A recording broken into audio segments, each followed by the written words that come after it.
Hey guys, today we begin with a story that drifts through snow, silence, and the slow unraveling of the world.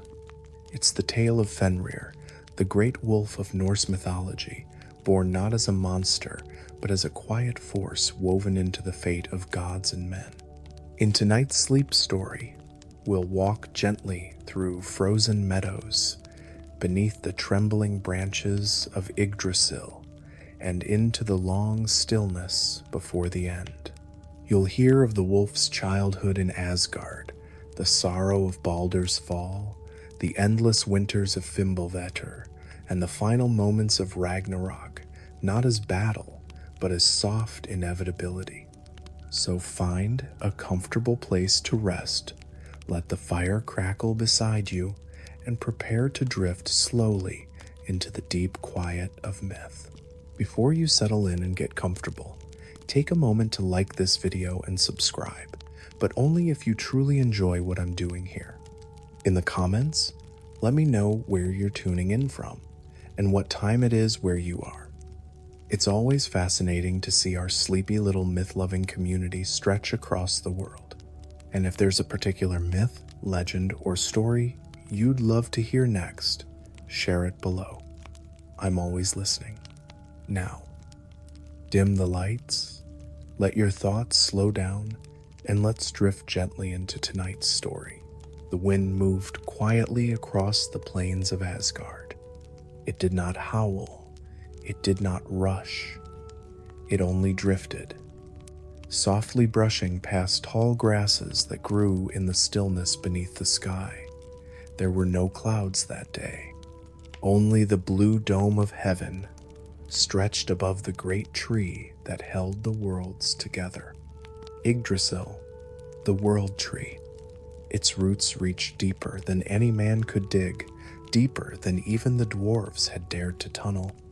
One root curled through the misty lands of Niflheim, drinking from the spring of Hergulmir, where the first rivers flowed in the dark. Another root reached the bright realm of the gods, Asgard, where the Aesir lived. The third pressed through the stones of Jotunheim, where the giants roamed, wide as mountains and slow as the centuries.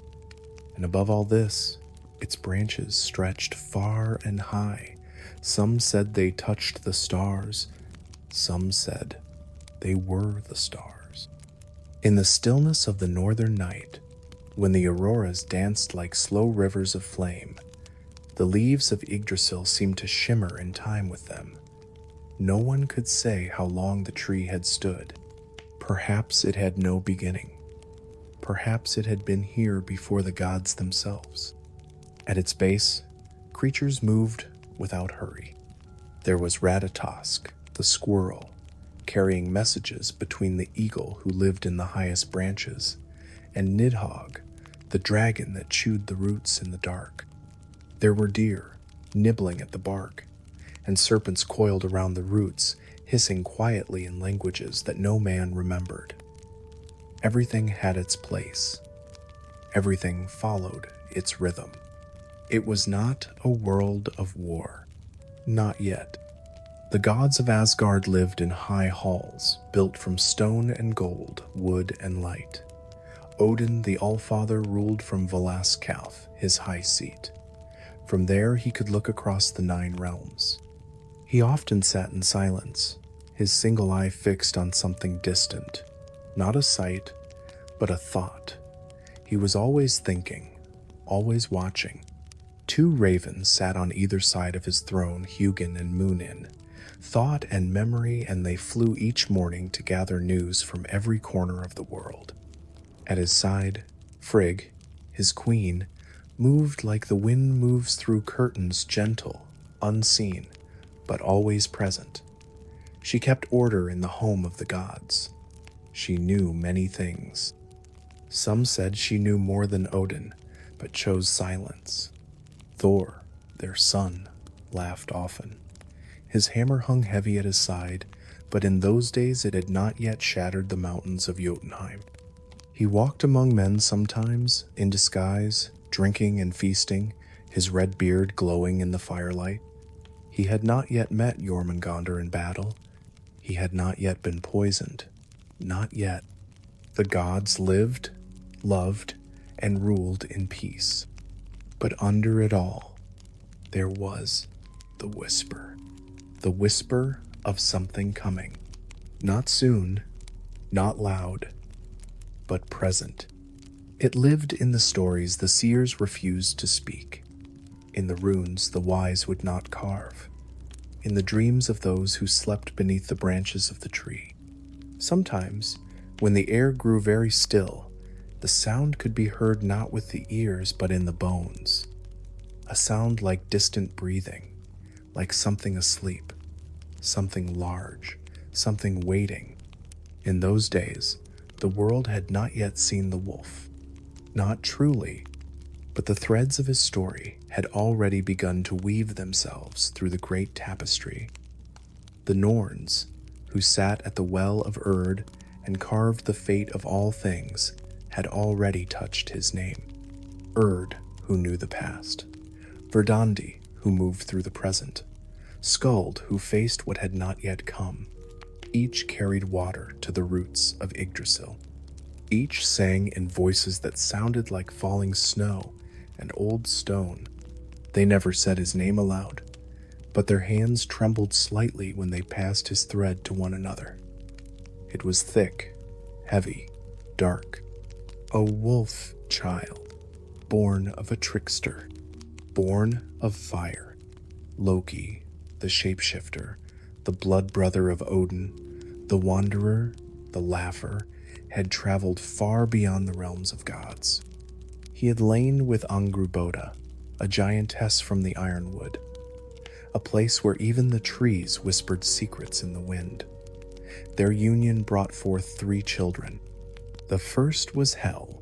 Half her body was flesh, pale and quiet as a resting hand. The other half was black as old ash, the skin stretched tight. She did not cry when she was born. She only looked, and the look was long, too long. The second was Jormungandr, a serpent so long he could not fit in one place. He coiled and coiled and coiled until his tail brushed his mouth, and he sank into the ocean, sleeping beneath the waves. The third was Fenrir, the wolf, but not just a wolf, not merely an animal. His eyes, from the moment they opened, were full of thought, not like a man's thought, something deeper, slower, watching, waiting. His fur was the gray of storm clouds. His breath steamed, even in summer. When he slept, the ground around him stayed warm. When he woke, birds stopped singing, not from fear, but from stillness. The stillness that comes when something important is happening. He grew quickly, faster than any creature the gods had seen. By the time he was a pup, he was larger than a horse. His paws left prints that filled with water, like lakes. And when he howled, just once the sound echoed through the ironwood like wind moving through hollow bones. But still, he was only a pup. He played, he hunted, he slept. The gods heard of his birth. They did not act. Not yet. There are times in every great tale when the world is quiet before the storm, when the people laugh, unaware, when the fire burns and food is shared, and children dream of nothing but the stars. This was such a time, and yet, the ravens of Odin flew further each day. They took longer to return. They brought back news of shadows in the woods, of trees with claw marks, of whispers in the dark. Odin listened.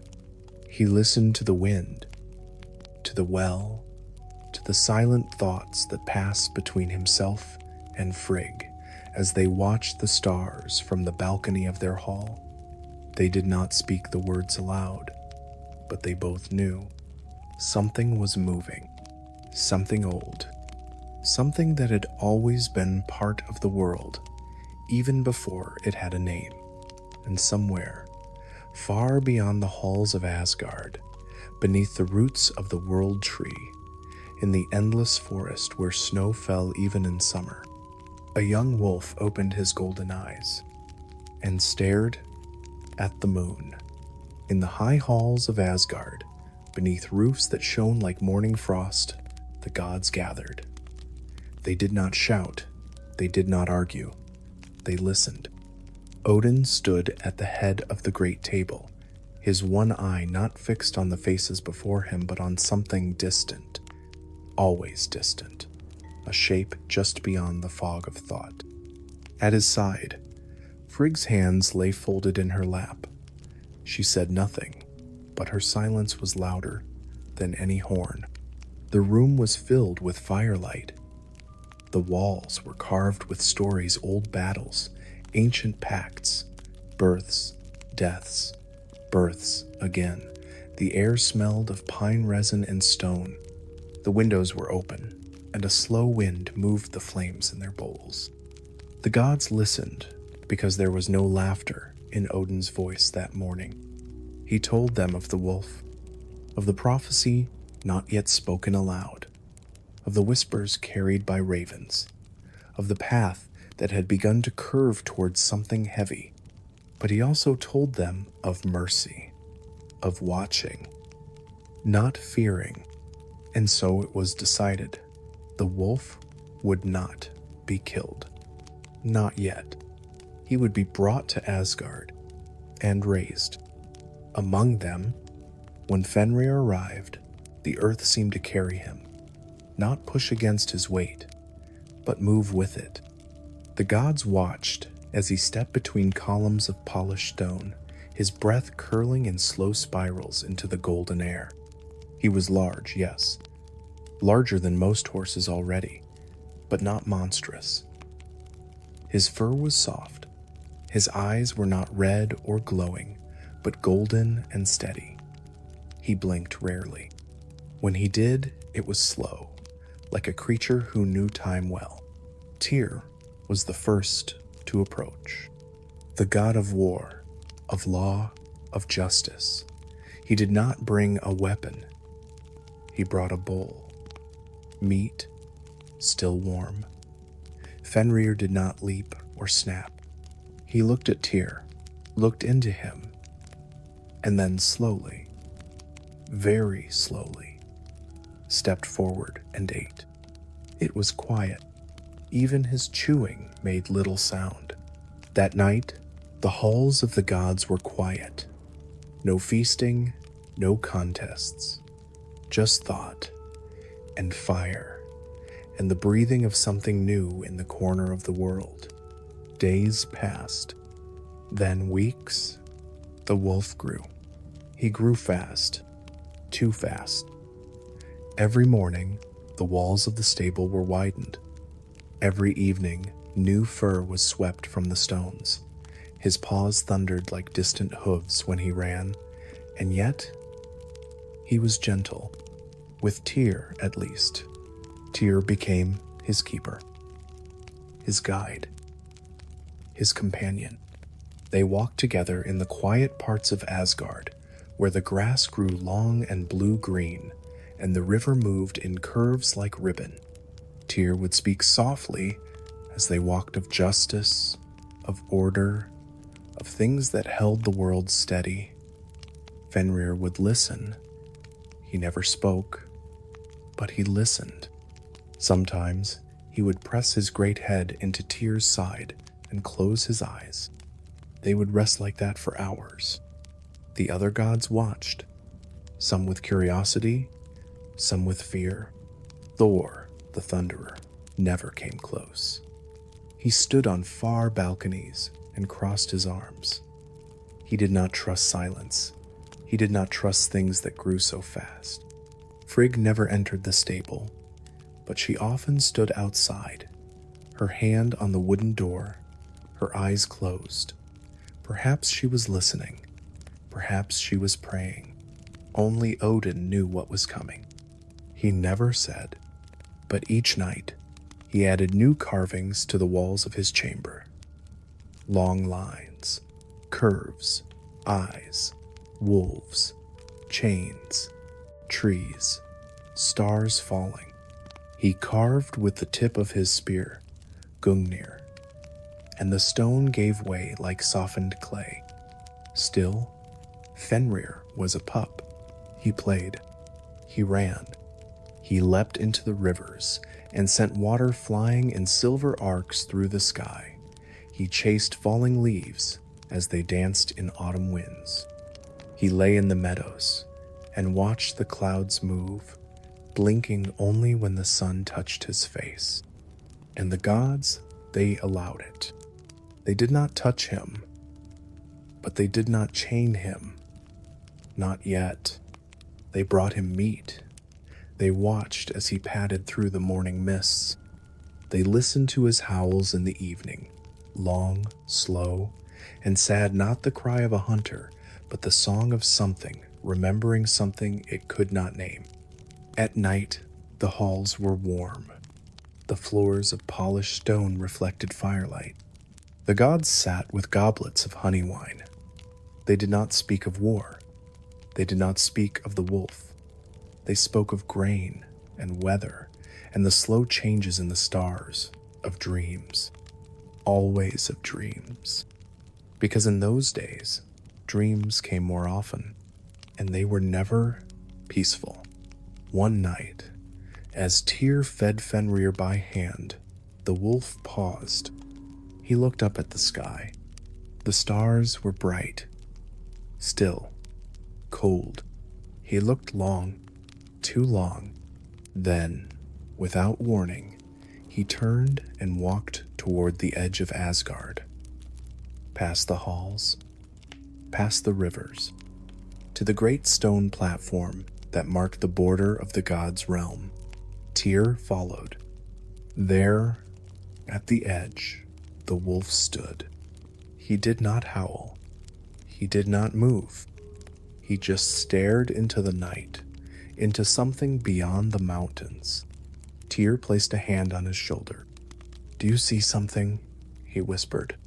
Fenrir said nothing, but he did not blink, and in the still air the wind did not blow. Only the crackle of the torch behind them broke the silence. In the following days, Fenrir changed. He no longer leapt through fields. He no longer chased birds. He walked more slowly. He stared more often, and the gods felt it. A wait, a pause, like the breath you take just before stepping into cold water, like the hush that falls before snow.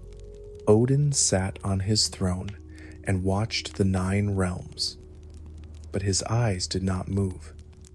They stayed fixed on one place, the stable, the boy, the wolf, because he knew, all of them knew.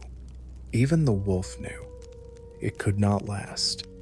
And in the silence of that knowing, the days turned like pages in a heavy book, and the end crept forward, not with sound, but with stillness.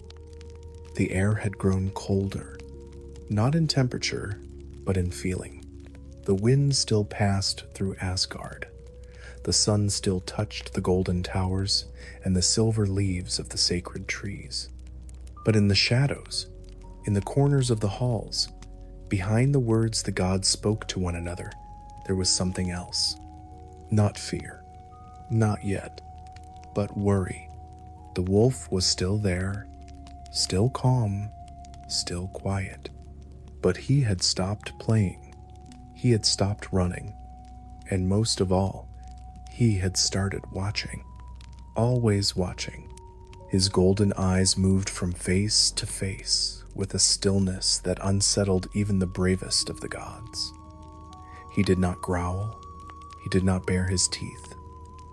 But when he looked, it felt like he was measuring something. Measuring time. Measuring trust. Measuring them.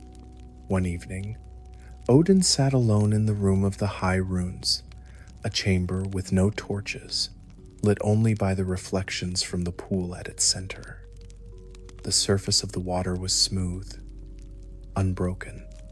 Beneath it, Faint lights shimmered runes, moving slowly, changing shape, fading, reappearing. He had not eaten that day, nor the day before. His thoughts had traveled far, across the tree, beyond the realms, into dreams and back again. His fingers traced the arm of his seat, worn smooth by centuries. His one eye closed, then opened. He stood and summoned the others. The gods came to a quiet field. No horns, no banners, only stone, grass, and sky. Odin spoke softly. They would try to bind the wolf, not with hatred, not with punishment, only to test, to see. They would make a chain, a strong chain, and ask the wolf to wear it just for a while, just to see if he could break it. A game, perhaps. The gods nodded, not all at once. Some looked away, but they agreed, because it had to be done. The chain was forged in the great hall of smithing, where the anvils rang like bells and the heat from the fires never fully left your bones. It was called Lethinger, thick as a tree trunk, dark as iron pulled from deep earth.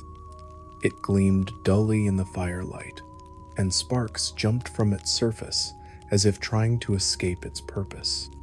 Thor tested it. He could not break it. Neither could Tyr, nor even Odin himself. When they lifted it, it took 4 gods to carry it, and even then, the ground moaned beneath the weight. Tyr was the one to speak to Fenrir. As always, he found the wolf near the river, lying with his nose on his paws, watching the water drift past. The sun was setting. The sky was gold, turning to gray. A few birds called, distant and slow. Tyr sat beside him. "We have made a chain," he said. The wolf did not move. Tyr continued, his voice low, almost a whisper. "They say it's unbreakable, but I do not think so." Still, the wolf said nothing. "So we thought," Tyr went on, "perhaps you would test it." A pause. A long one. Then, slowly, Fenrir stood. He did not speak. He did not growl, but he walked toward the field. The gods were waiting. They said little. Some kept their hands on the hilts of their weapons. Others looked at the sky. Fenrir stood in the center of the circle. His breath was steady.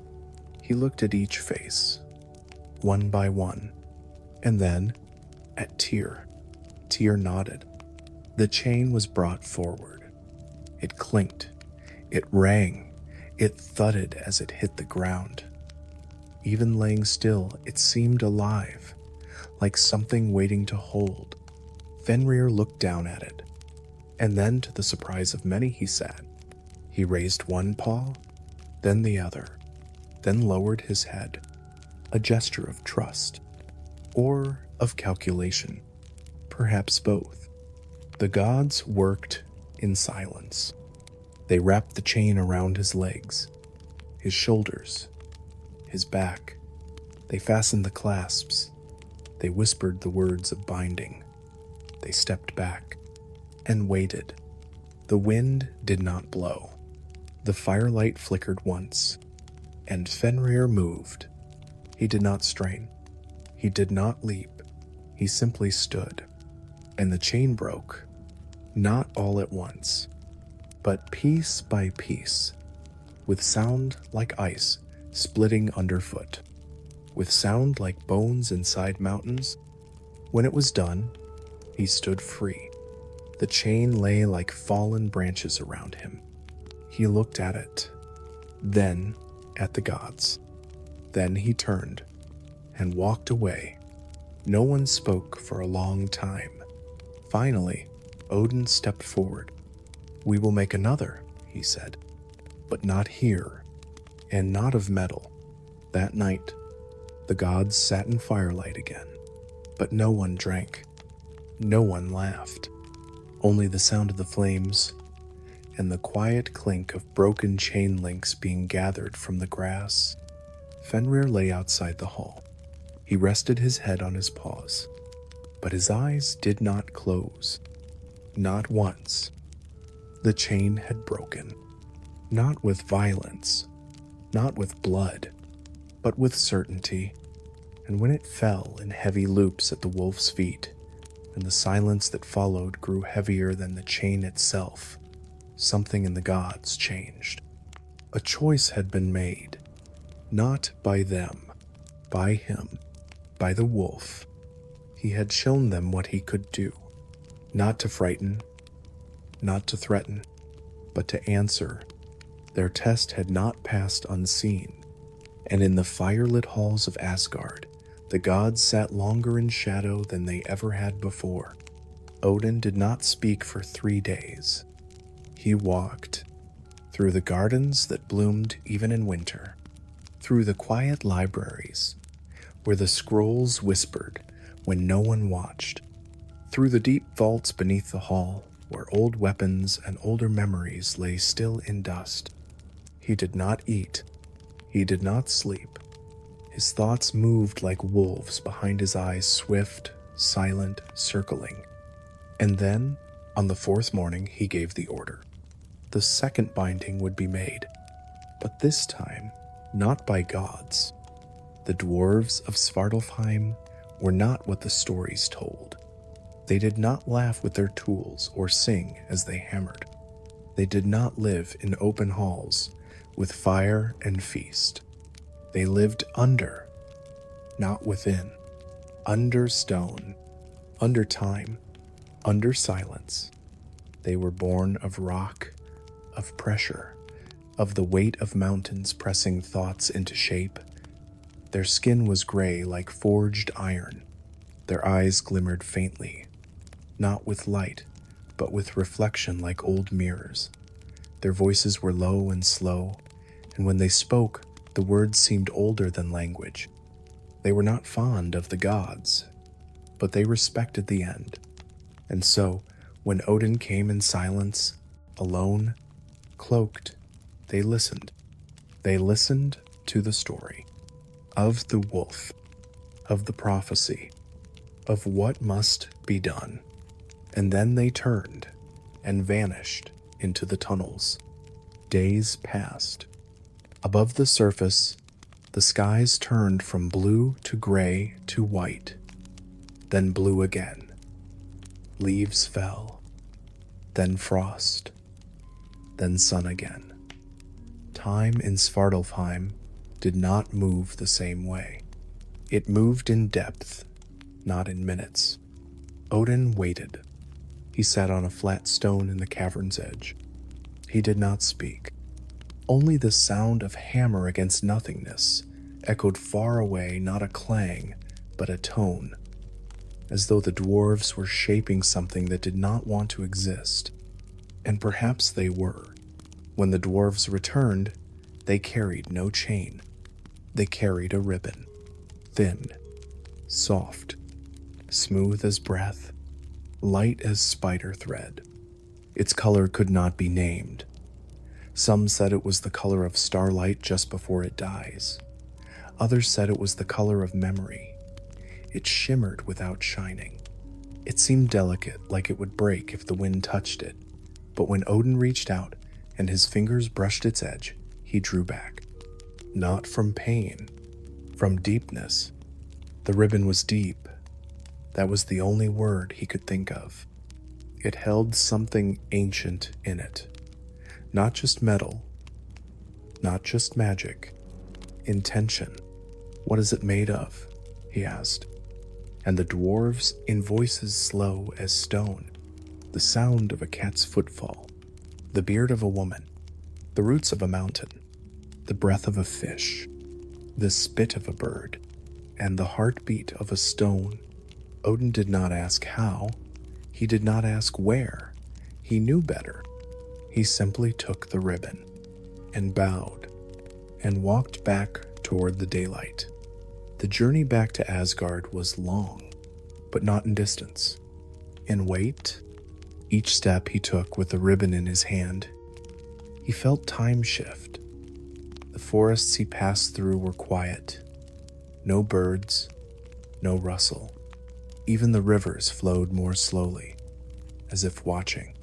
He passed villages where the hearths were lit, but no smoke rose. He passed groves where the trees leaned toward the path, as though listening for what he carried. The ribbon did not move. It did not twist in the wind. It did not flutter.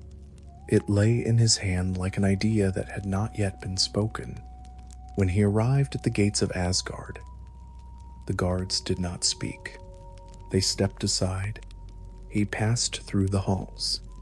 The gods gathered without being summoned. They knew. They saw the ribbon. Some stared. Some turned away. It was too light, too quiet, too final. They all felt it. This was not a chain of strength. It was a chain of inevitability. Tyr stepped forward. His hand rested at his side. He had not smiled in many days. He looked at Odin, then at the ribbon, then nodded. I'll take it to him. They found Fenrir, near the edge of the world, where the snow met the sea, where the land curled into mist, where the air was too still for breath, and the rocks remembered the first dawn. He was not sleeping. He was sitting, watching the horizon. As he often did, Tyr walked alone. He said nothing until he stood beside him. Then, softly, they've made another. The wolf did not move. Tyr slowly unwrapped the ribbon, held it between his fingers. It caught no light, made no sound. After a long pause, the wolf turned his eyes toward it, then toward Tyr, then back to the sea. Tyr sat beside him. Time passed. The wind whispered between the stones. Will you try it? Tyr asked. Another long silence. Then, not with voice, but with presence, Fenrir answered. He stood. The gods gathered on the plain again, not in armor, not with weapons drawn, but with slow breath and tight hearts. The wolf arrived, larger than before, much larger. He did not look at them, only at Tyr. He stepped to the center of the circle and lay down, but this time he did not lift his paws. He did not lower his head. Instead, he spoke, and though his voice had never been heard before, it came like thunder through fog. I will let you bind me, but only if one of you places a hand in my mouth, as a sign of trust. The gods looked at one another. None stepped forward, except one, Tyr. He walked without speaking. He placed his right hand gently inside the wolf's mouth and nodded. The others came forward with a ribbon, and they began to wrap. It slid around his legs like silk. It wove through his fur like smoke. It circled his chest, his shoulders, his haunches. Each pass of the ribbon made the air tighter, made the sky dimmer, made time itself feel slower. And when the final knot was tied and the gods stepped back, the wolf pulled. Once, twice, a third time, and nothing moved. The ground shook, but the ribbon held. The mountains trembled, but the ribbon held. Fenrir's muscles surged, and his breath roared across the plain like fire in winter wind. But the ribbon held. It did not stretch. It did not twist. It simply remained, quiet, present, unbreakable. Then Fenrir turned to Tyr, who still stood, his hand still inside the wolf's mouth, and the golden eyes met his, not in rage, not in betrayal, but in knowing. And then slowly Fenrir bit down, and Tyr did not cry out. He did not fall. He simply stood, as blood ran down his arm and his hand was no longer there. The wolf did not chew. He did not snarl. He simply closed his mouth and returned to stillness. Bound, but never tamed, the gods stepped back. The ribbon gleamed in no light. Tyr turned away, and Fenrir lay his head on the ground and closed his eyes. After the ribbon held, the gods did not cheer. There was no triumph in the air. No feast followed. No horns blew across the hills of Asgard. The plain where Fenrir lay, bound and still, became silent, not just quiet, but silent. The kind of silence that grows not from peace, but from things unsaid, from breath not taken, from truths waiting in the corners of the mind. The gods looked at one another not with joy, but with the cautious eyes of those who had done something necessary, but not right. Fenrir did not cry out. He did not struggle again. His limbs, wrapped in the soft impossibility of Gleipnir, no longer resisted. His body no longer tensed. He only lay there, long and slow, eyes half closed, his chest rising and falling with slow breath, as if he were dreaming. But the gods all felt it. He was not sleeping. He was waiting. And so the plain became a place that was not spoken of. They did not name it. They did not walk near it without reason. They built no monument and sang no songs. They left him there, on the stone flatland at the edge of the world, between the high cliffs and the cold river that never thawed, where the winds always moved low to the ground and the sky was almost always gray. They posted no guards, because they knew none were needed. He would not move, and that, more than any wall, more than any sword, was what made them uneasy.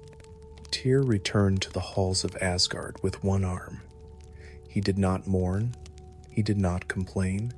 He simply adjusted.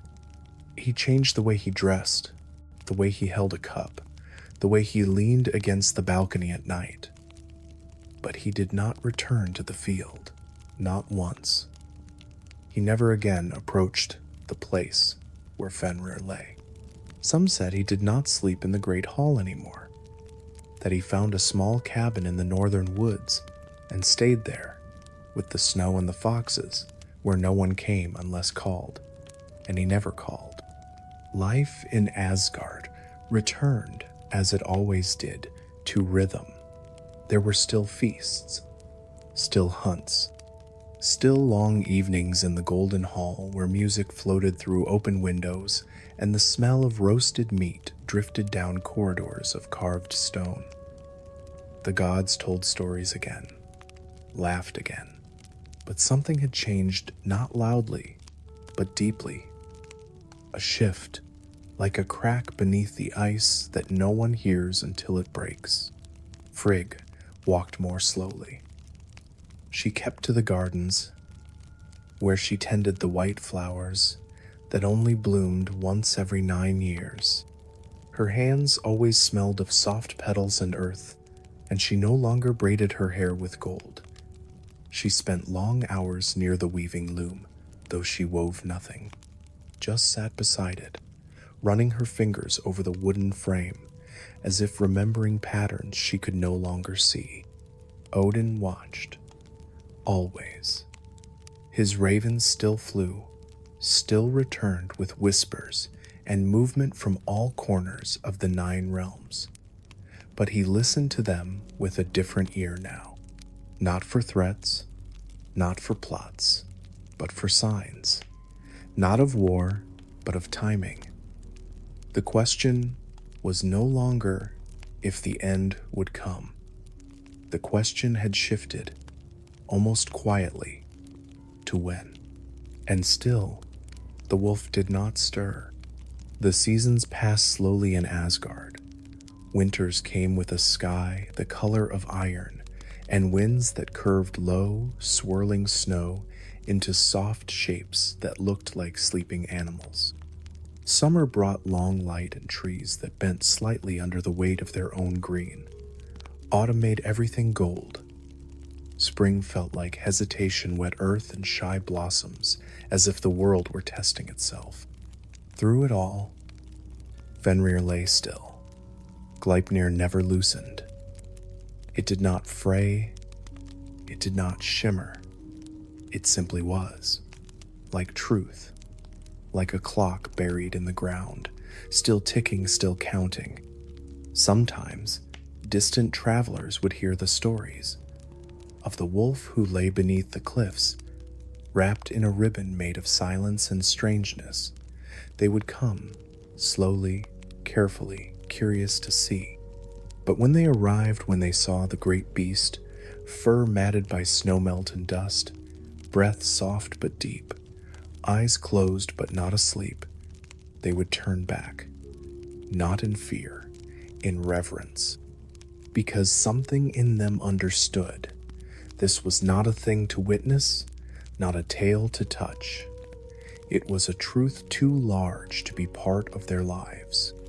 One winter, a great storm came across the edge of the world, the kind that blotted out sun and sky, that piled snow higher than the roof of the mead hall, that turned valleys into white silence. The storm lasted 3 days and 3 nights.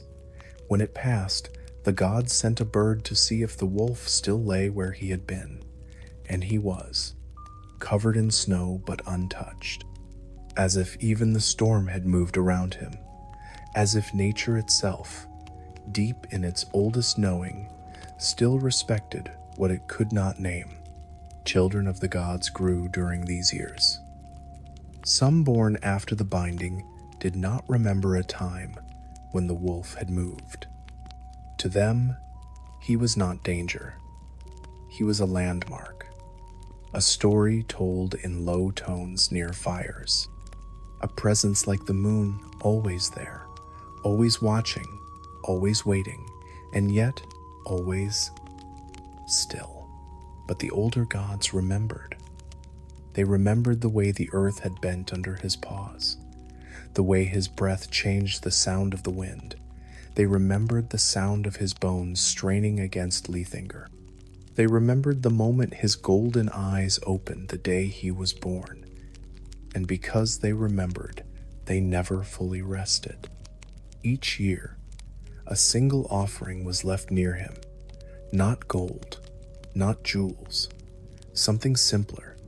A carved bone, a braided strip of hide, a small bowl of warm blood from a sacrificed deer, not to feed, not to praise, to acknowledge, as if the gods in all their glory and all their dread still knew that they had done something that would need answering, and they feared what silence might become when it ends.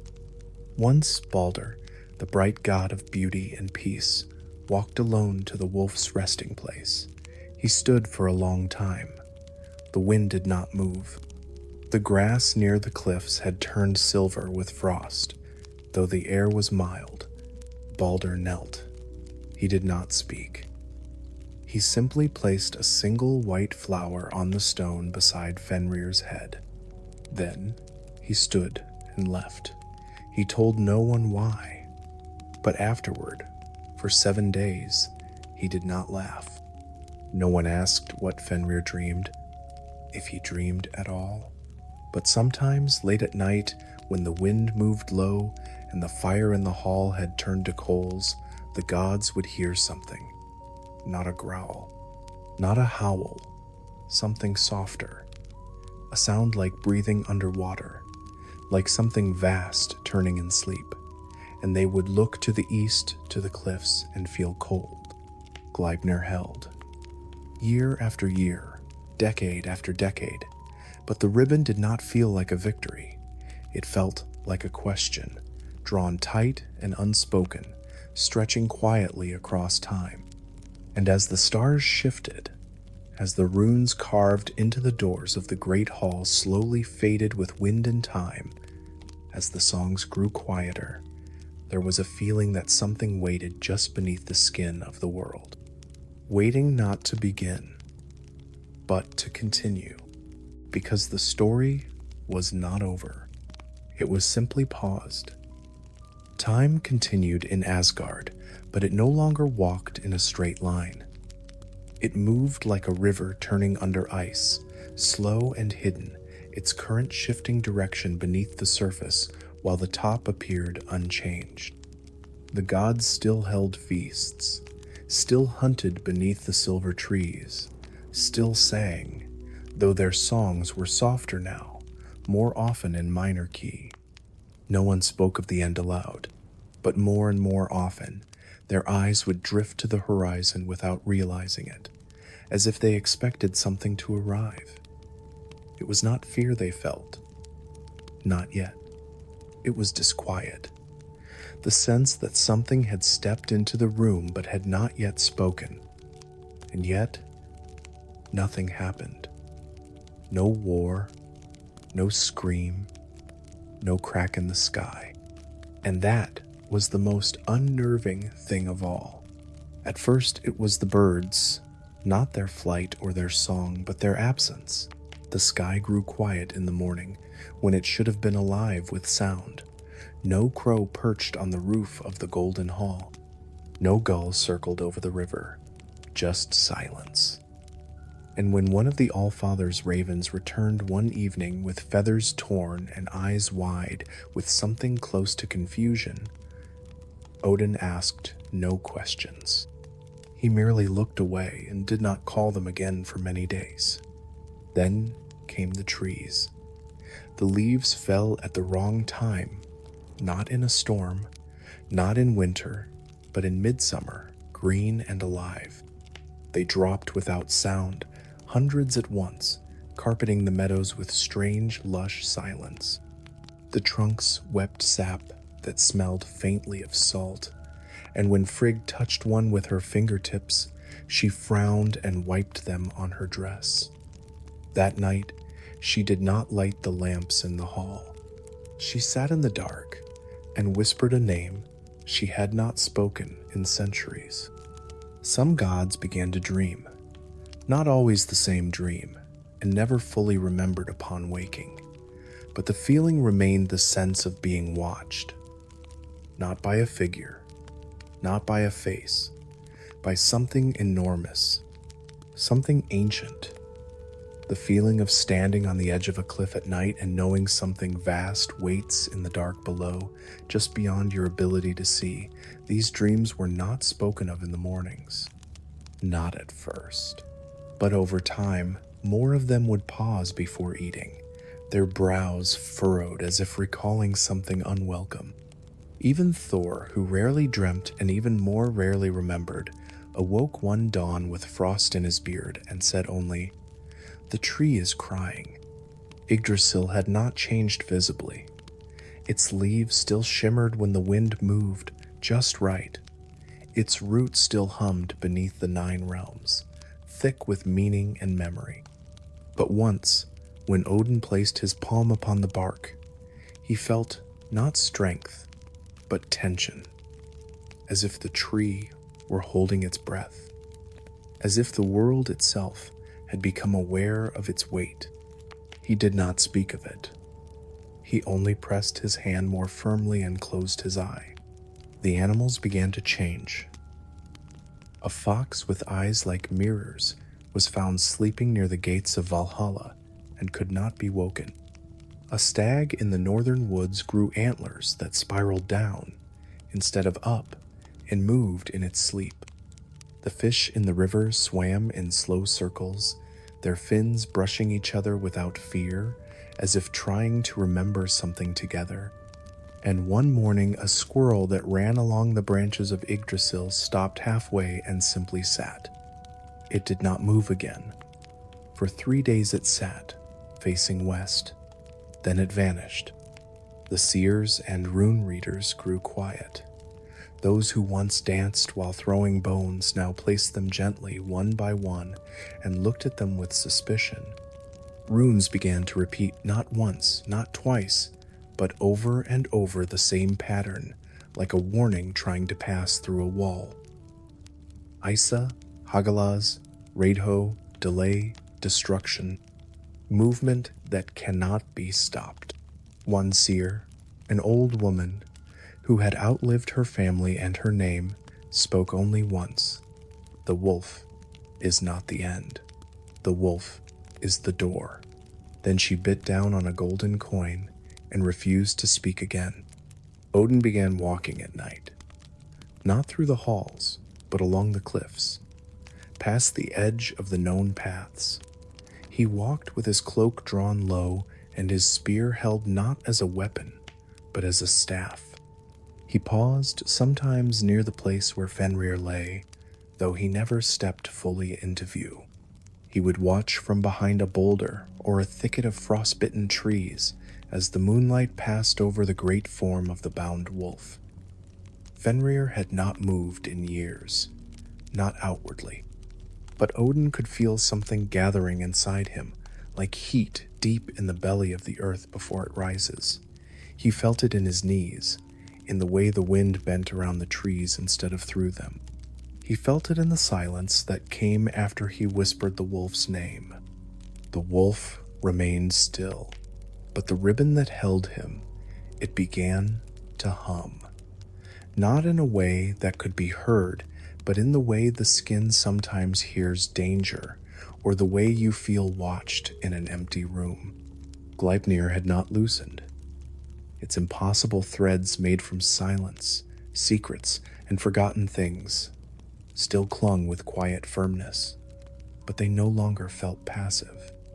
They felt like they were listening. And so the gods, slowly, without decision or meeting or decree, began to change their habits. The great feasts grew shorter. Less meat was cooked. Less song was sung.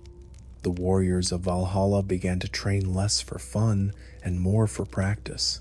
Spears were polished, shields repaired, not hurriedly, calmly, as if preparing not for a known battle, but for an appointment they could not name. Frigg took to burning herbs in her chambers not for scent, but for clarity. She began to speak to the birds in the courtyard, though they did not answer. She watched the skies with the expression of someone remembering a childhood story that no longer seemed harmless. One morning, a new sound came, not from the wolf, not from the trees, from beneath, deep beneath, a grinding, a shifting, as if stone remembered how to move. Odin sent no word about it. He only added a new mark to the wall of his chamber, a spiral open at one end. When Thor saw it, he frowned and left without asking. Even mortals began to notice. Farmers in Midgard spoke of crops that bloomed too soon or not at all. One village saw night last for 2 days. Another found its river running in reverse for an hour.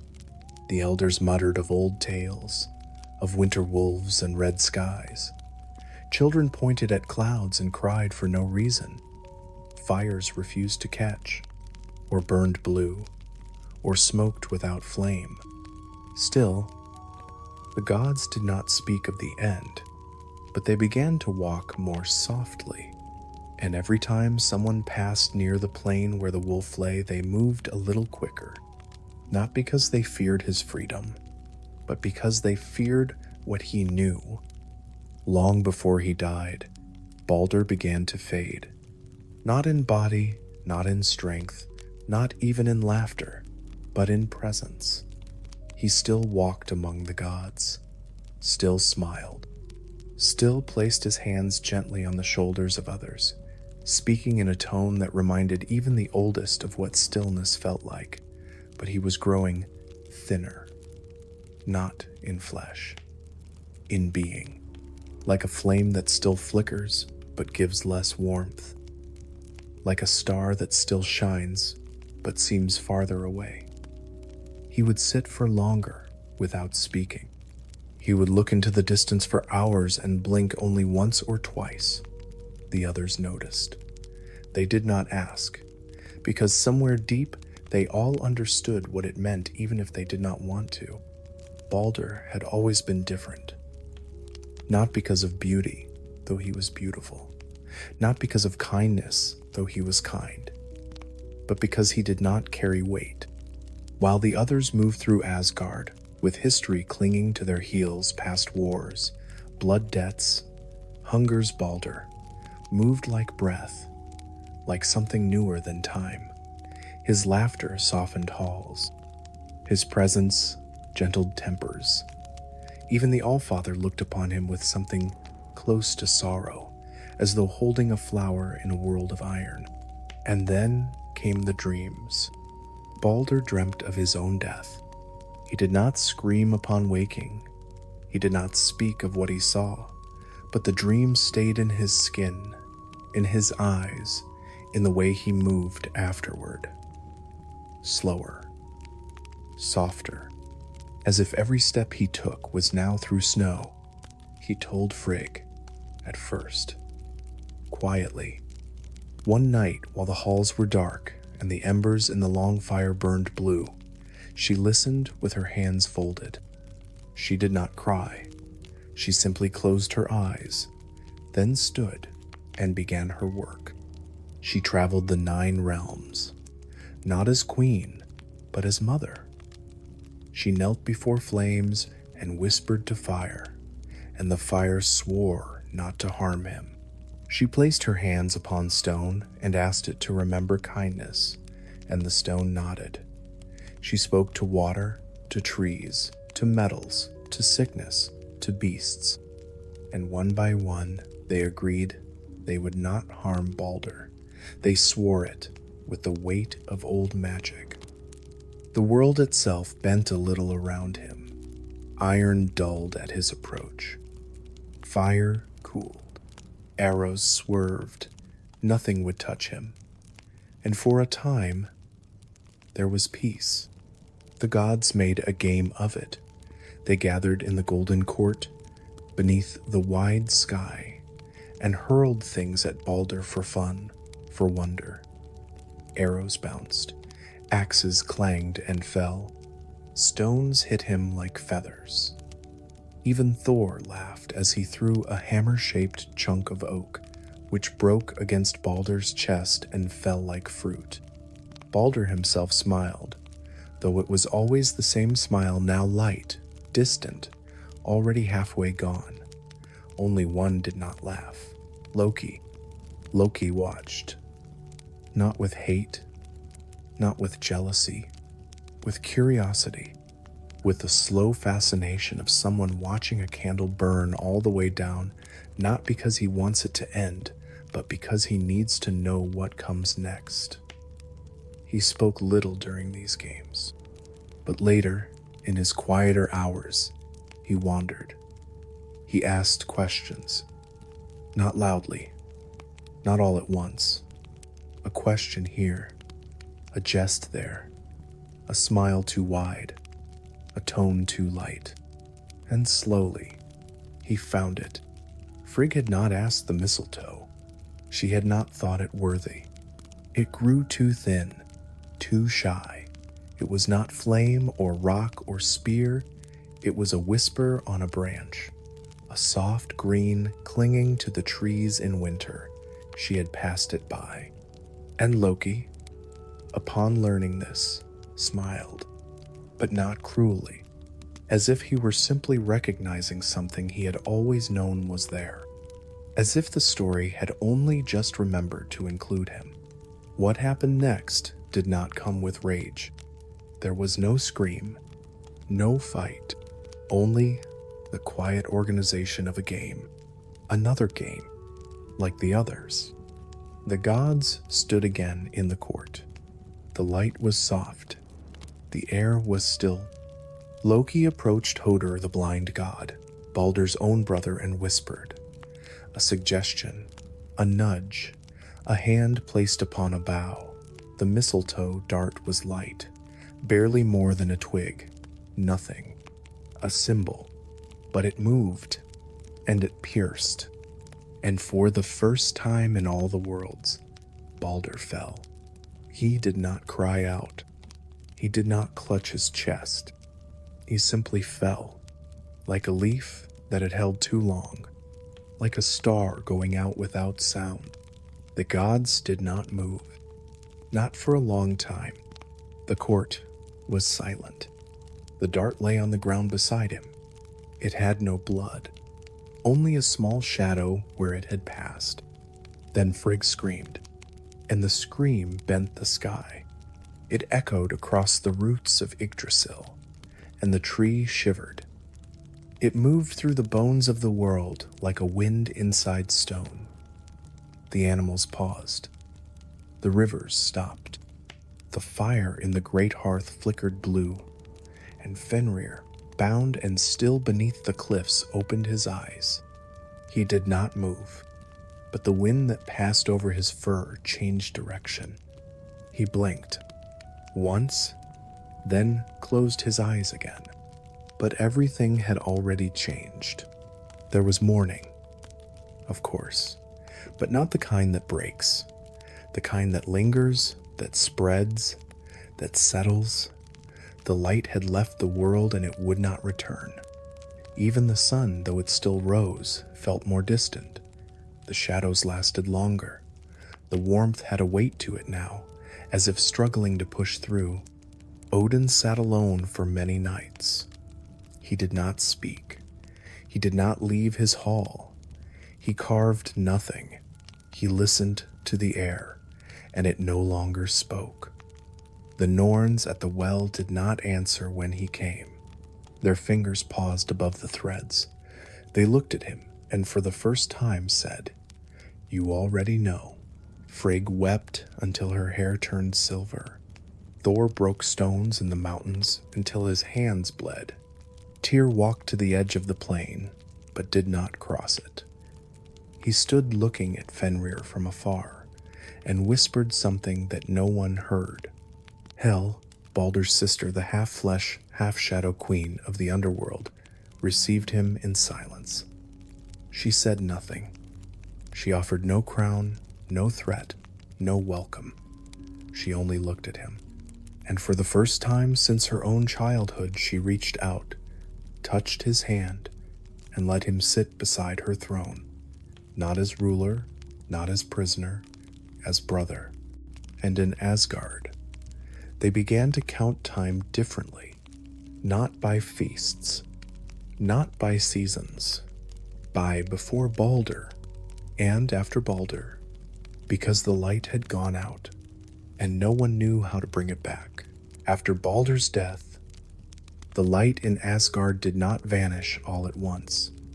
It dimmed, slowly, softly, like embers in a hearth when no one adds wood, but the coals still glow, quiet and deep. There was still sunrise, still the gold of mead, still the song of birds in the mornings, but all of it felt thinner, as though behind a veil. The gods moved as they had before, but more slowly. Their laughter came in short bursts and did not echo. Their footsteps seemed heavier on the polished stone. Some rooms in the great hall were left unused. No one decided this. They simply stopped entering, one by one, as if out of instinct, as if the halls themselves were choosing where memory could and could not settle. Frigg did not sleep. For 9 nights, she burned oils and walked the long corridors. She spoke no words to the others, but hummed old lullabies in a voice that trembled like spider silk. She did not cry again after that first scream, but her hands began to shake when they rested, and her lips moved constantly, silently, as though she was still whispering to the world not to take her son. Odin watched her, but said nothing. He knew the shape of grief. He had worn it himself, in wars, in sacrifice, in the long price he had paid to gain wisdom from the well. But this was different. This was not pain. This was something beyond it, a softness that could not be touched, because it no longer reached the surface, grief that had gone too deep to rise again. Yet, even then, even in that hush of mourning, hope stirred. Someone, perhaps Frigg, perhaps her mother, perhaps the wind itself, asked the question that all were holding in their hearts but could not shape with voice. Could he be brought back? It was not an absurd question. In the old days, there had been returns. There had been souls called home from far shores. There had been bargains and riddles and journeys through flame and mist. And so a new silence took hold in Asgard. Not the silence of grief, the silence of hope. Hermodr the Brave, swift and silent, was chosen, not because he was the strongest nor the wisest, but because he could ride without echo. He did not carry pride or anger. He carried willingness. Odin gave him Sleipnir, the eight-legged horse who could gallop across sky and sea, across light and dream. He did not give him a sword, only a single rune pressed into his palm, and a piece of cloth Frigg had once wrapped around Baldr's wrist as a child. The gods watched as he mounted and rode, but no one waved. No one cheered. He vanished into the horizon like mist into cold air. The journey to hell was not a road, it was a direction, a feeling, a weight in the bones. Sleipnir knew it. His hooves did not clatter. They did not touch stone. He moved across the thresholds of the world, past the lands of living memory, past the rivers of forgetting, through forests where the trees leaned inward and whispered names in languages no longer spoken. Hermodr did not stop. He did not speak. He held the cloth in one hand and the rune in the other. After 3 days of riding, the light changed. It no longer had direction. It no longer came from above or behind. It was a pale glow, like the memory of fire, like the sky of dreams where dawn never arrives. He reached the gates of hell. They were not cruel. They were not monstrous. They were tall and gray and quiet, made of stone that did not glisten and metal that did not shine. They opened without sound, and Hermodr passed through. The realm of hell was not a place of torment. It was not fire, not chains. It was quiet, endless quiet, the kind that settles behind your ribs when you sit too long alone and forget what you were waiting for. The sky there was neither night nor day. The ground was soft, but not warm. There were trees, but no birds. There were rivers, but no ripples. Only the faint echo of breath not yours, not someone else's. The breath of the world forgetting itself. He saw Baldr there, sitting beneath a tree that had no leaves, only branches curved like sighs. Beside him sat Nanna, his wife, who had died of grief and followed him without needing to be called. Their hands were touching. Their eyes were open. They were not sad. They were not joyful. They simply were. Hermodr approached slowly. Baldr looked at him and nodded. Nothing else. He did not rise. He did not cry out. He said nothing.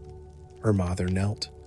He placed the cloth before Baldr, and he spoke. He told the whole tale. He told of the games, the laughter, the mistletoe. He spoke of the scream of Frigg, of the way the mead turned bitter, of the flowers that no longer opened fully. He told of Fenrir's eyes opening. He told of the silence growing in Asgard like frost between stones.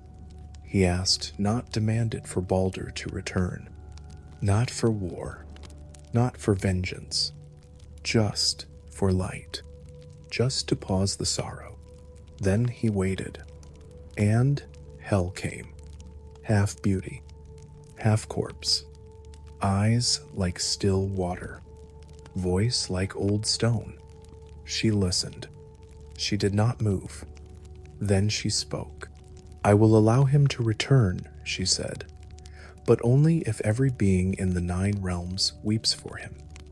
If all things cry, trees, fire, stone, beasts, mortals, gods, then he may come." Her mother bowed, and he rode back. The message was sent to all realms, to all corners, to all shapes of life.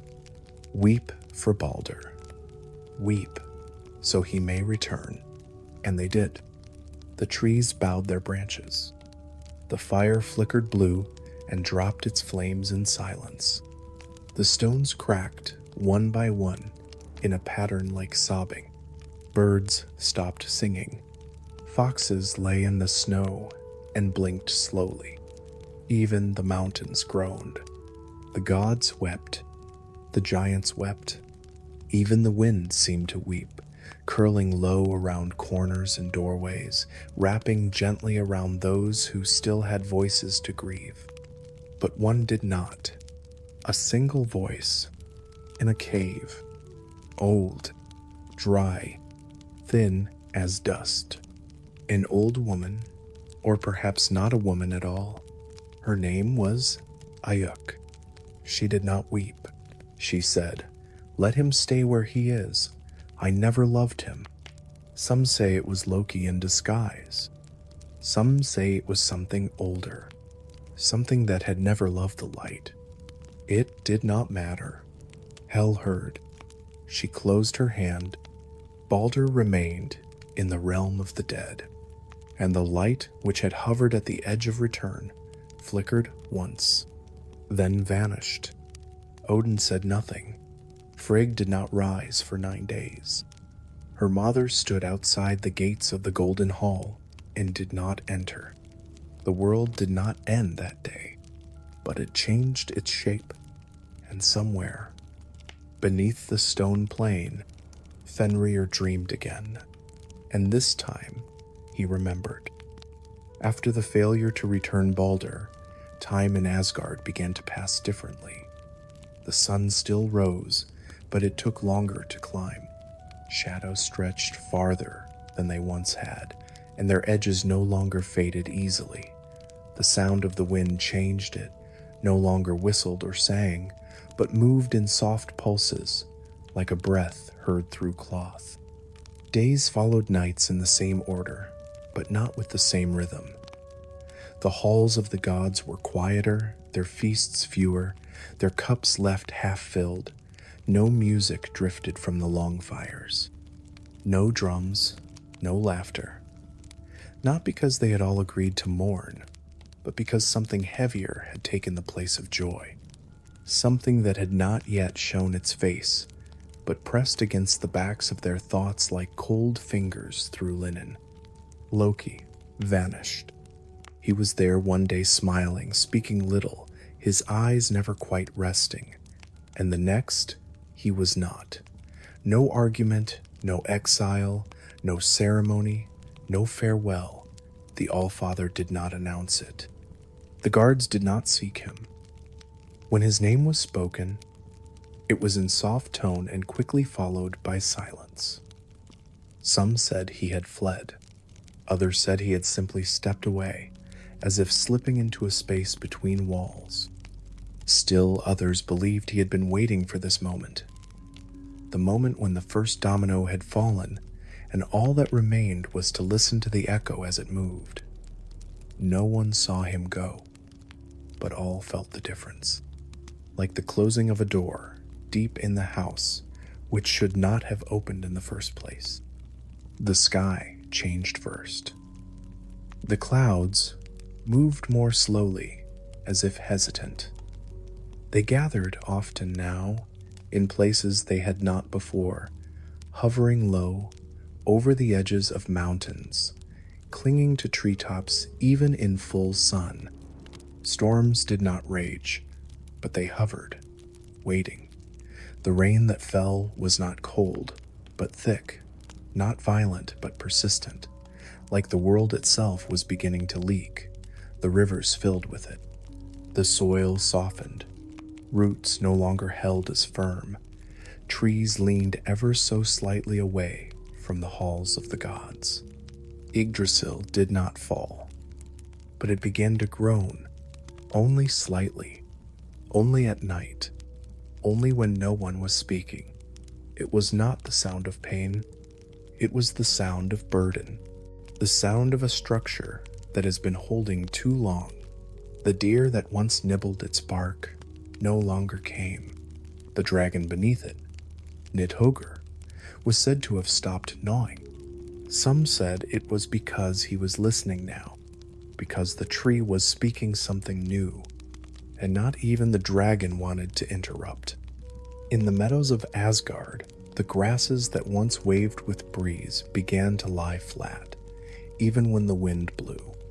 The birds who had returned in spring now changed their flight, not upward, not toward the light, but always slightly downward, always toward the edges, toward silence. One morning, the wolves of the forest, not Fenrir, but his smaller kin, began to howl, not in hunger, not in pain, but in harmony, as if calling across a canyon too wide to cross. The gods heard. None spoke. Thor trained longer now, not louder, not more aggressively, but with a slowness that made his movements heavier. His hammer rose and fell in arcs that cut the wind. He no longer laughed while doing so. He wore his armor even when there was no war. His eyes, once bright with the fire of challenge, now watched the corners of rooms, the edges of paths, as if waiting for something to emerge. Not an enemy. A moment. Tyr sharpened no blade, for he had no hand to wield it, but he walked long, slow circuits around the outer edges of the realm, always the same path. Always at dusk. He never looked toward the center, always outward, as if guarding something he could no longer touch but could not stop remembering. His lips moved when he passed the trees, as if whispering their names or asking for forgiveness. And Fenrir still lay bound, but the silence around him had changed. The plain that once held nothing but wind and stone now carried weight. The birds no longer flew overhead. The grass near him no longer moved, and the ribbon Gleipnir had begun to quiver. It did not loosen. It did not stretch, but it quivered, as if breathing with effort, as if the fabric of the impossible had begun to feel time. No one dared check, but all of them felt it. They felt it in the tightness of their dreams, in the way their thoughts returned to the same image, a slow uncoiling, a slow turning, not violent, not sudden, but certain.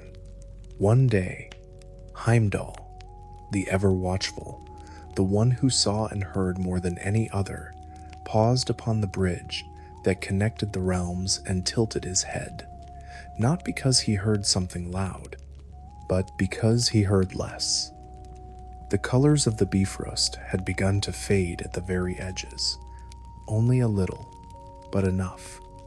He did not raise the horn, not yet, but he placed his hand upon it for the first time in years, and left it there. Rumors came from Midgard, farmers who dreamed of wolves with human eyes, children who heard music from beneath the earth, a hunter who found his arrows bent backwards, the tips broken, as if something had taken them from behind. In Vanaheim, the leaves turned red at midsummer. In Jotunheim, the wind carried heat instead of frost, and in the deeps of the sea something stirred, and the whales began to hum in minor tones. The gods held council, not because they knew what to do, but because they could no longer not meet. The golden hall was dimly lit. Many seats were left empty. Frigg sat with her hands folded in her lap, a small piece of blue cloth wrapped around her wrist. Odin stood, but he did not pace. He looked at no one. He spoke few words. There was no strategy, no plan, only questions, only memory, only silence thick as stone. Then a message came, not from rider, not from bird, from the wind. Whispers that Loki had not vanished, that he had descended to caverns no god had marked, to places beneath roots, where the stone itself had secrets, that he had a daughter in fire now, that he had taken the form of smoke and serpent, that he had smiled. Odin said nothing, but when he returned to his chamber, he carved a new mark, a serpent, coiled, but its head rising. Long before the world knew it was ending, the children of Loki had already begun to wake, not with noise, not with motion, but with knowing. The kind of knowing that seeps into stone over centuries, that coils into the deep trenches of the sea, that waits at the bottom of memory like a name you almost remember. They had been placed where they could do no harm, cast out, sealed, chained, hidden from the world of gods and men. But the places that held them were not prisons, they were wombs. And what the gods had thought they buried, they had only delayed. Hell did not walk among the living. She ruled the place that even time forgets, a realm beneath the roots, beneath even the echoes of war. Her hall had no fire, no banners, no scent of cooking meat. Its walls were made of stillness, its floors of dust that did not rise. She did not move often, nor speak, nor command, but she saw everything that died. She felt their arrivals like breath across her skin. Some came with regret, some came with fury, but none left. Her face was half beautiful, half corpse, the balance of every goodbye. She did not weep for Baldr, for she did not need to. He sat near her throne, and together they watched the slow passage of what the gods refused to see. She knew the pleas would come again. She knew that gates would rattle, that pacts would be offered, but she also knew how the story ended. She had known it since before she was born. Her throne was not made from ambition, it was made from result. And it would stand until the last name was spoken and the last breath turned to stone. Far across the world, deeper than even hell's silence, another stirred. The serpent, Jormungandr, the Midgard serpent. He did not roar, he did not writhe, he turned slowly, once, in sleep. His body wrapped around the world, unseen by those who walked its surface. But when he shifted just slightly, the oceans listened. Their tides changed direction for an hour, then returned. The whales grew restless. Coral cracked in patterns that mirrored the shapes of runes. The fishermen who cast their nets in shallows found no fish for days. They spoke of shadows, too long beneath the water, of ripples without cause. Jormungandr did not surface.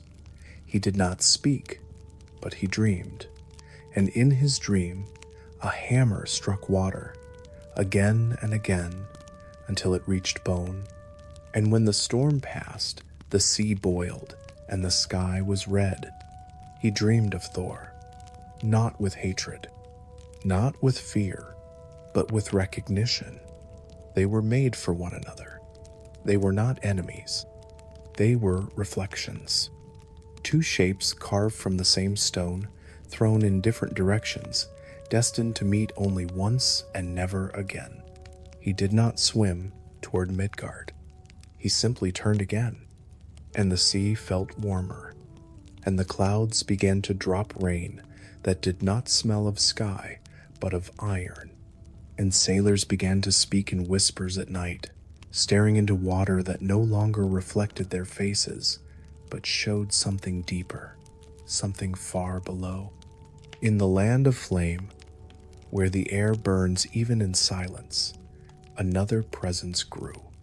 A girl, no longer a child, but not yet fire.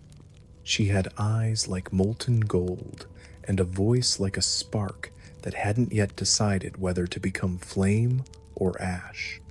Her name was whispered only in the oldest corners of prophecy, and even there it was uncertain. Some called her Ingruboda's daughter. Some said she was born from a crack in the sky. But all agreed she had Loki's smile, and she was not sleeping. She had never slept. She had waited, watched, from a throne made of ember and breath, where birds dared not perch, where ash fell upward. She hummed when she was alone, old lullabies no one taught her, melodies that curved back on themselves like serpents. Sometimes, when the stars flickered over Muspelheim, she would whisper to them, and one of them would fall and vanish into the black. She did not walk the worlds, not yet, but her name passed through the roots of trees, and they bent slightly, through the veins of stone, and the caves grew warm, through the bones of wolves, and their ears twitched in sleep. The gods did not speak of her, because they did not yet know her shape, but they felt her, in their skin, in their dreams, in the pause between heartbeat and breath. And Fenrir, bound far away, knew her, not from memory, not from sight, but from thread. They were woven of the same quiet, the same inevitability, each one a limb of the same God-shaped truth, that endings do not come from outside, they come from within. And so the three waited, not together, not apart. Hel, in her throne of bone and stillness, turning her head slightly to feel the change in the world's sorrow. Jörmungandr, coiled tighter beneath the oceans, listening to the rhythm of waves and thunder like footsteps approaching. And the daughter of flame, brushing ash from her lap and wondering what her name would become when it was spoken aloud for the first time. They did not conspire. They did not plot. They were not villains. They were horizon. And on the plain, where Fenrir lay beneath the endless sky, the ribbon around him held, but not as tightly, not as calmly. Its humming deepened. Its warmth faded. And once, just once, it shifted. Not broken, not unwound, but as if it had forgotten how to hold. Before the first snow of Fimbulvetr fell, the world was already growing quiet. The winds, which once danced between branches and played among rooftops, had begun to arrive early and stay late. Their voices no longer whistled but hissed, moving close to the ground like beasts sniffing for warmth. In the north, frost began to form not only at night, but during the long hours of day, clinging to windows and creeping inward along the edges of doorways. The rivers slowed, then stopped, not with violence, but with weariness. The water no longer sparkled, it dulled, as though the light had grown too tired to reflect, and the sky dimmed, not with clouds, not with storms, but with absence, a softness that muted the sun like cloth pressed over the mouth of the world. The gods felt it first, not in their halls, but in their bones. Their limbs grew heavier. Their eyes lingered longer on the distant horizon. No messages came. No songs from the human realms. No new voices. Only the quiet rhythm of cold, seeping, settling, claiming. Fires took longer to light. Mead grew sour. Iron dulled. And Yggdrasil, the great tree, the spine of all things, trembled, not constantly, not loudly, But once at dusk, when no one spoke, it shuddered, its roots groaned. Its leaves fell not singly, but in great sheaves, like feathers stripped from a sleeping bird. And then the snow came. It did not come in a flurry. It did not fall from black clouds. It simply arrived. Without wind, without warning.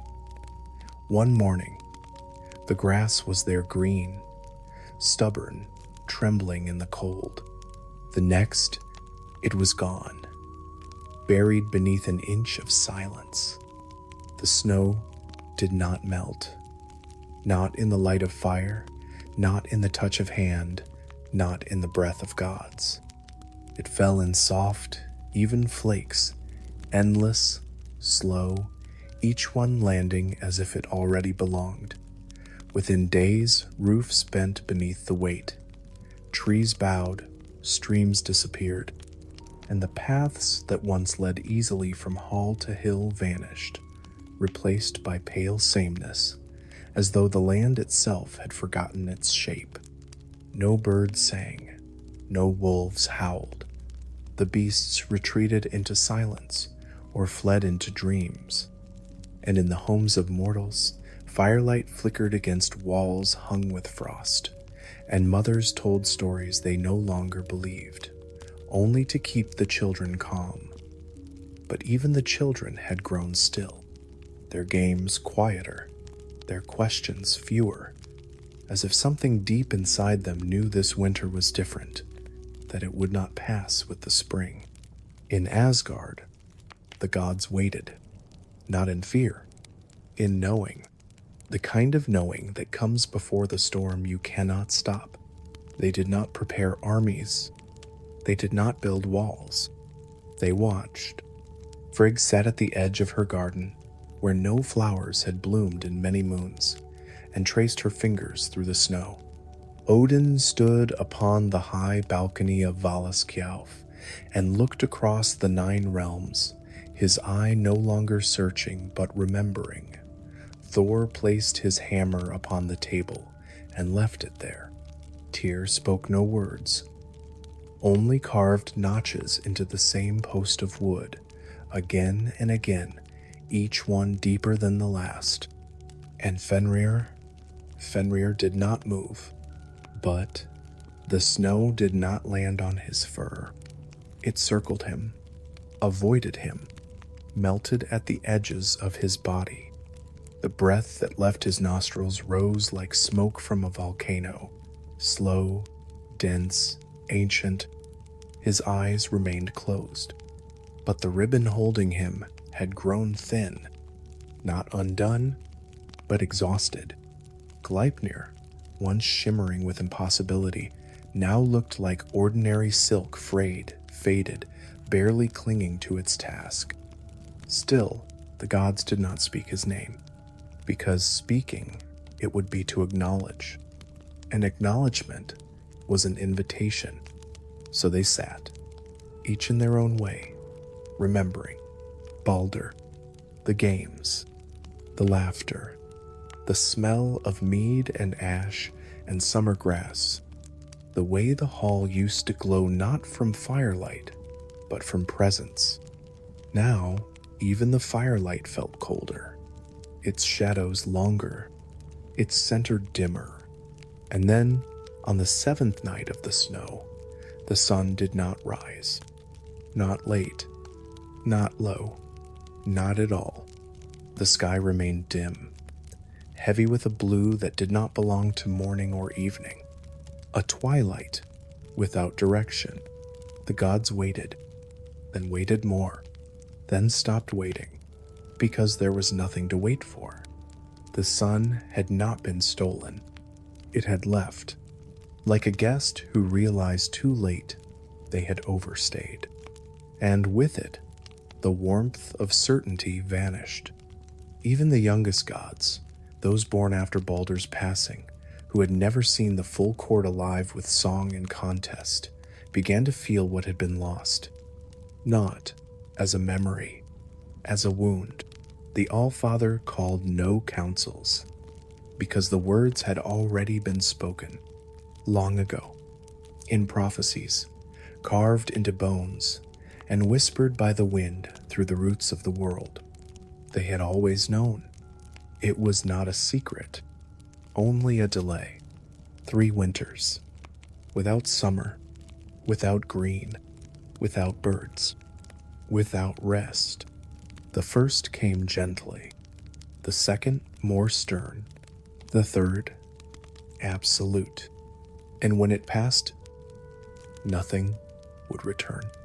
Only movement, only fire, only change.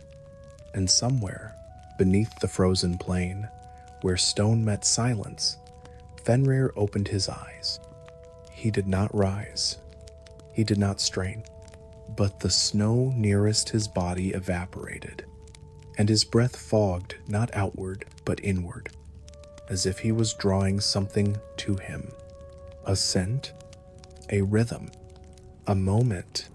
He blinked once, and the sound of it echoed all the way to the deepest root of the tree.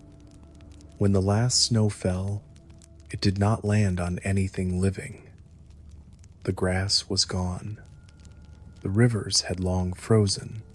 The forests, once thick with shadow and song, stood now as skeletal monuments to the memory of growth, their limbs bare, their trunks coated in ice like glass.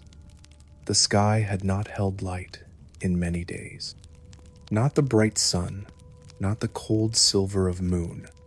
It hung above the 9 realms like an eyelid half closed, heavy, unwilling to open. The world had grown still not from exhaustion, but from preparation, and the gods, at last, understood that there would be no return of warmth, no thaw, no rebirth, not now, not for them. They did not gather in a great hall. They did not summon banners or raise horns.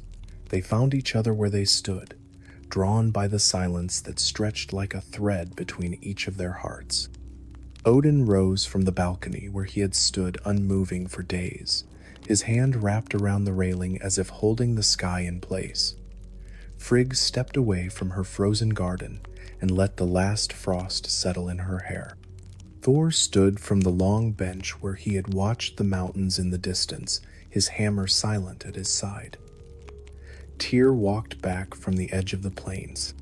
Heimdall touched his horn, then removed it from the mount, cradling it in both hands like a child too young to speak.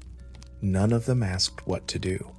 None of them asked if this was truly the time, because they felt it deep, old, certain, not as command, as pulse.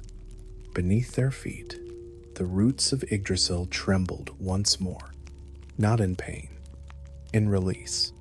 The tree had held for longer than it should have, and now it was letting go. Its branches no longer reached for the sky. They curved inward. Its bark cracked like dry skin, and at the deepest root, where the dragon chewed and the well of memory had long grown still, a sound rose slow, wide, final. The groan of the first thing ever made. The sound before time. Heimdall lifted the Gjallarhorn to his lips. The wind did not resist. It moved around him, through him. The blast came not as a thunderclap, but as a great exhale, a breath the world had been holding for too long. The 9 realms listened. Even the dead in hell turned their heads. Even the mountains seemed to lean slightly inward. And Fenrir stood. He rose slowly, as if remembering each part of his body, the great limbs that had not moved in years, the muscles beneath fur that shimmered with snowmelt, the breath that rose from his chest like fog from deep water. Gleipnir unraveled. It did not snap. It surrendered. It fell around his paws like ribbon from a forgotten gift. And when he took his first step, the ground did not shake. It bent, softly as though welcoming him home. Across the sky, the Bifrost fractured, its colors dimmed, its arc split in silence, and the armies began to walk. Not run, not charge, walk. From Muspelheim, the fire giants moved like ash in the wind. Their skin glowed from within, but no flame rose from their bodies.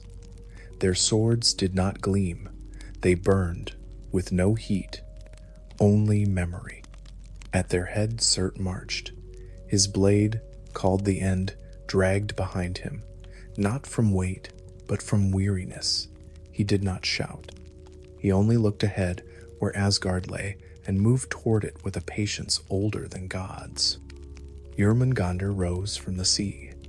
The water parted for him, not with violence, but reverence. His coils shimmered with starlight lost beneath the waves. He did not strike. He did not roar.